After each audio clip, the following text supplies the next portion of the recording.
Վերադարձանք տաղավար եւ այժմ ժամանակն է ներկայացնել մեր այսօրվա հյուրերին։ Մեր այսօրվա հյուրերը մեր հեռուստադիտողներից երկուսն են, ովքեր ոչ միայն հայտնեցին կարծիքներ մեր թեմաների շուրջ, այլ նաեւ ցանկություն հայտնեցին մասնակցելու մեր հաղորդաշարին։ Մեր հյուրն է մասնագիտությամբ մանկավարժ Գայանե Պողոսյանը, որը դիտելով մեր հաղորդումը ցանկություն հայտնեց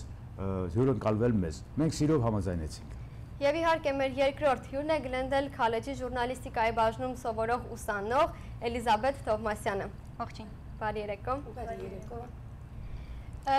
Մենք նախ մինչ այսօրվա թեմային անցնելը ես ուզում եմ Էլիզաբեթին մեր առաջին թեմայից հիշում եք, չէ՞, երևի դիտել եք առաջին թեմայից մի հարց ուղղել, որովհետև մեր հեռուստադիտողը դեռ մինչ այժմ մենք ստանում ենք կարծիքներ եւ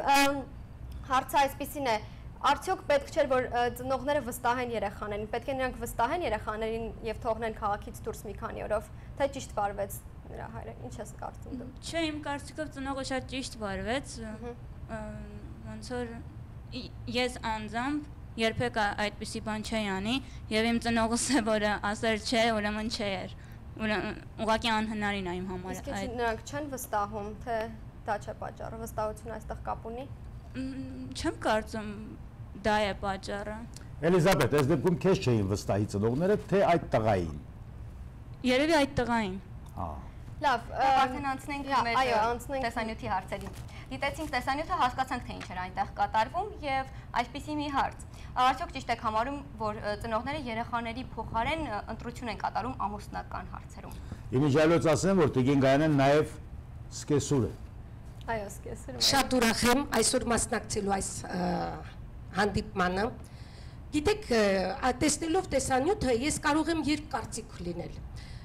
Երբ նայում ես ընտանեկան դժբախտությունը, զգում ես, որ ծնողի միջամտությունը ամենևին պարտադիր չէր։ Բայց երբ իմանում ես աղջկա անցյալը եւ որը խանգարում է տղայի երջանկությանը եւ սխալ վիճակում են հայտնվել այդ երիտասարդ ընտանիքը, մտածում ես ծնողը ուզել է երջանկացնել երեխաներին։ Բայց փաստը մնում է փաստ։ Ամեն ինչը պետք է հիմնվի ընտանեկան սիրո հիման վրա։ Ընտրությունը պետք է լինի տղայի կողմից։ Եթե տղան հասուն է, ամենևին ծնողի միջամտությունը պարտադիր չէ։ Իմ կարծիքն է այդպես։ Բայց լինում է տղան իր հասուն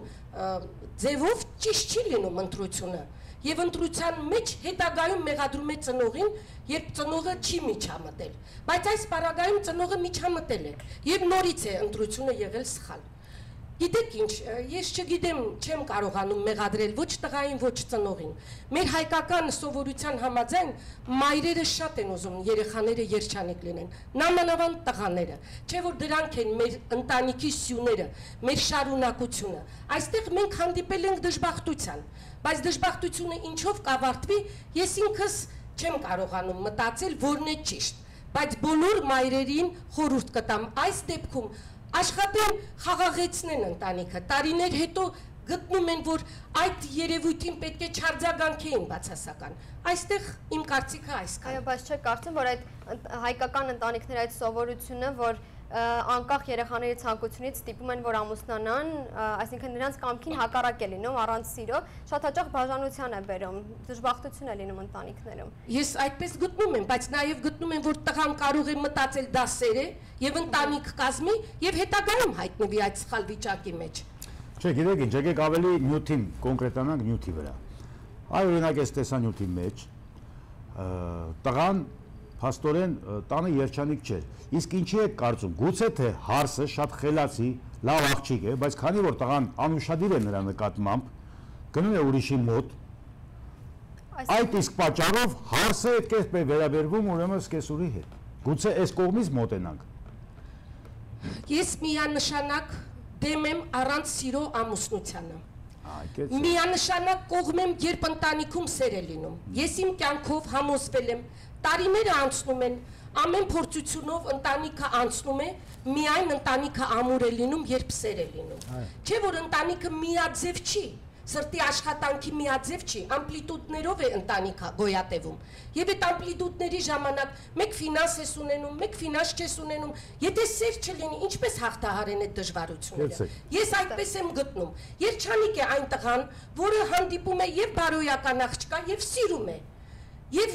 հեշտ է ապրում, բայց լինում է այսպիսի պահեր, որոնք դժբախտություն են լինում։ Միանշանակ նաև համաձայն եմ ամուսնալուծությանը։ Եթե ընտանիքում սեր չի, ընտանիքում փոխադարձ հարգանք չի, միաժամանակ իմ կարծիքն է, թող լինի ամուսնալուծություն։ Գուցե դա չէր ճշմարտությունը, որ մի այդպես դժվարությամբ իրենք գոյատևեն։ Այսինքն դժբախտ ամուսնությունը ինչ է, դա է երջանկությունը։ Իմ կարծիքը։ Ամուսնալուծվեն է։ Ամուսնալուծությունը, գուցե դրանք ճիշտ զույգեր չեն։ Ամեն մեկը ունի դեռ իր զույգը։ Եվ ես այդպես էլ եմ մտածում։ Կեսուրն էլ հանգիստ կմնա, էլի։ Հարցը դիմում եմ Էլիզաբեթին։ Էլիզաբեթ, քո պարագայում քո ծնողների խոսքը ավելի գերակշիռ կլինի, թե քո սերը ինչ-որ տղայի նկատմամբ։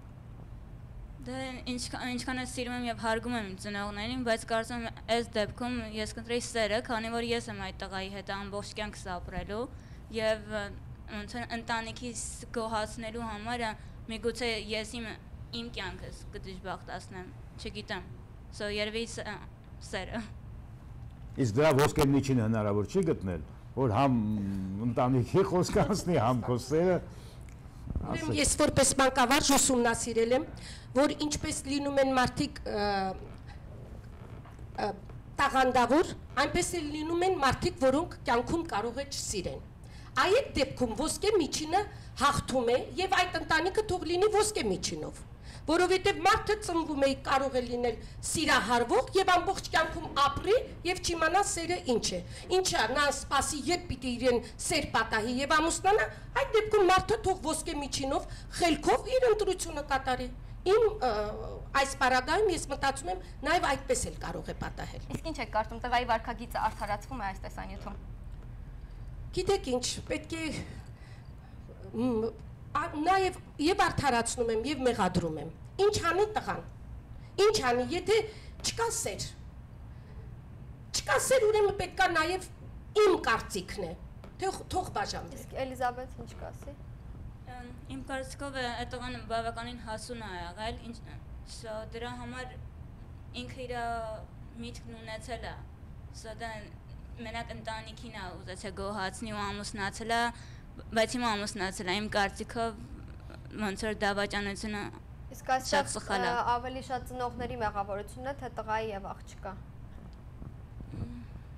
Երևի չգիտեմ, ոչ ուզում ծնողին մեղադրեմ, քանի որ ծնողը միշտ իր երեխայի լավն է միշտ ցանկացել, բայց երևի էլի պիտի ծնողին ասեմ, քանի որ այդ տղան եթե սիրել է ինչ-որ մեկին, հիմա ինչ-որ մի ուրիշ աղջկա հետ պիտի ամբողջ կյանքը կապի, միգուցե լինում է, որ ծնողը իրոք լավն է, բնական է ցանկացած ծնող իր զավակին լավն է ցանկանում։ Եվ լավը ցանկանալով նրանք էլ են սխալվում։ Այս դեպքում փաստորեն ծնողները երևի թե այդ հալալ կաթնակեր կոչված հարցին չպետք է բերեին եւ թողային տղան ում սիրում էր նրան բերեին։ Անկապ նրա անցյալից, որովհետեւ տղան ավելի կարծում եմ երջանիկ կզգար իրեն տանը։ Իմ խորհուրդը երիտասարդներին ընտանիք կազմելուց առաջ հիշեք մեծ ընսևակի խոսքերը։ Դու երկու տար, դու հասարակ մի դերանում եւ ընդհանրեն այդ քո երկու հատիկ տարով այս բովանդակ աշխարհին ես ինձ դերանում։ Միայն սեր եմ ցանկանում։ Դուք Տիկին Գայանը սիրելով եք ամուսնացել կներեք։ Այո, սիրելով ամուսնացել եմ եւ սիրում եմ եւ ես իմ երեխաներին էլ խորհուրդ եմ տվել եւ իմ դաստիարակման առաջին մեխանիզմը դա երեխաներ ամուսնացեք միայն սիրելով։ Իսկ ճիշտ է համարը, որ ասում են սերը ժամանակի ընթացքում կծնվի։ Լինում է այդպիսի բաներ, ես անձամբ գիտեմ մի քանի հոգու, որ այդպես է եղել, բայց իմ կարծիքով հենց սկզբից պիտի սիրով ամուսնանաս, որ հենց սկզբից իրար հասկանաք, սիրեք, եթե սեր լինի, երբեք ոչ մեկը իրար դա չեք նեղացնի եւ դրության մեջ կմտնեք։ Ամեն մի փոքր բանից կռիվ չեք սարքի։ Իսկ այստեղ աղջկա մեղավորություն, աղջիկը ինչ որ հարցում մեղավոր է այստեղ, թե իսկ նրա վերաբերմունքը